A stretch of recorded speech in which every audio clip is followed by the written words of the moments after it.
Florida Republican Congressman Michael Waltz. And, Congressman, I know you voted no just a few moments ago. You're not a fan of this. But polls show overwhelming support. And obviously that would bode well for Democrats. And what I'm curious about is how can the GOP articulate a message that counters free money? How do you fight free money or the notion of free money? Yeah, Charles, I mean, it is surreal that we just voted on another $2 trillion of your children and grandchildren's money. And you're absolutely right. The Democrats are selling this with the four-letter word called free. And they're selling it all under the umbrella of, as you said, air quotes, COVID relief. But just some stats. I mean, this $5.5 trillion that we've spent now, again, under the umbrella of COVID, that's more than the GDP of the rest of the world. The entire world, except for China and the U.S. We spent $4.5 trillion on World War II. We've now exceeded that. And one thing that I think we need to get out there, and you're right, we need to do a much better job of getting out there, are some of the pay-fors that's gone into this pork package, one of which is $430 billion out of Medicare. Democrats had to do that to get it through some of the Senate rules. For Florida alone, that's $30 billion over the next 10 years out of Medicare, out of the reimbursements that go to providers. So aside from all the pork that's in it, 90% of which has nothing to do with COVID, we also have some very serious pay-fors that are going to suffer down the line for all of this pork. And I just want to say, Charles, China continues to be the big winner here. I mean, at the end of the day, they unleashed this virus on the world. They covered it up. And now we are bankrupting ourselves in order to deal with it. And Chinese military planners plan for the day, which will just be in the next 5 or 6 years, when the United States goes upside down on its entitlements budget, to begin their moves militarily. And I just left another briefing where China has now exceeded us in research and development investments because we just can't afford to anymore. And this only has the vote today just puts our foot on the pedal towards bankruptcy and that fiscal cliff. And you're absolutely right. We've got to get that word out. It's frightening.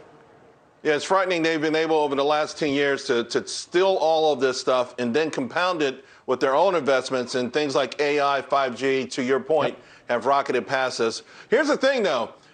It ain't done. House Speaker Nancy Pelosi is not ruling out yet another relief bill right down the road. Take a listen. Do you think this is the last primarily COVID bill that you'll have to take up? You're just going to have to ask the virus. If it stops mutating, if it stops spreading and therefore mutating, then this will be. But it's not anything anybody can predict. It's just a question of the science. Congressman, a brilliant answer, because viruses never stop mutating. So that means stimulus will never stop coming. I mean, she answered the question, which is never. They're always going to have stimulus. And look what they've been able to do under the guise of COVID. I mean, this is the largest expansion of the welfare state since Lyndon Baines Johnson in the 1960s. I mean, this is headlong in line with the liberal progressive agenda, and the amount of things that they're able to cram through under the guise of COVID really, truly has been jaw-dropping. Yeah. Of course, the Great Society and the war against poverty did not work at all, to your point. I've got a minute to go, but I want to circle back to China and some of the things what are we doing about it? What is Congress doing about it? You've been vocal about it. You've talked about the Olympics. Is Congress or your colleagues on both sides of the aisle taking it as seriously as you are? There are a number that are.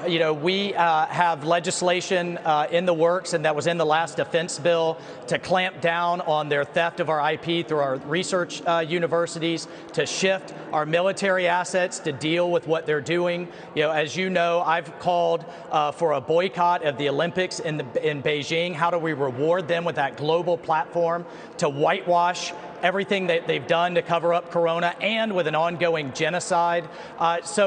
No, we need a wake-up call across this country.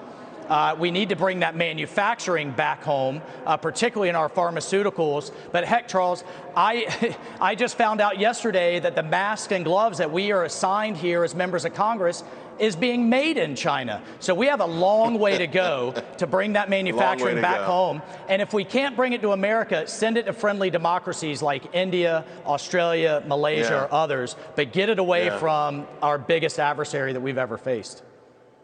Just 3 weeks ago, we were doing stories on a company in Newark, New Jersey that could not get anyone to buy their gloves and their masks because they can't compete with China's prices, and our own government let them down.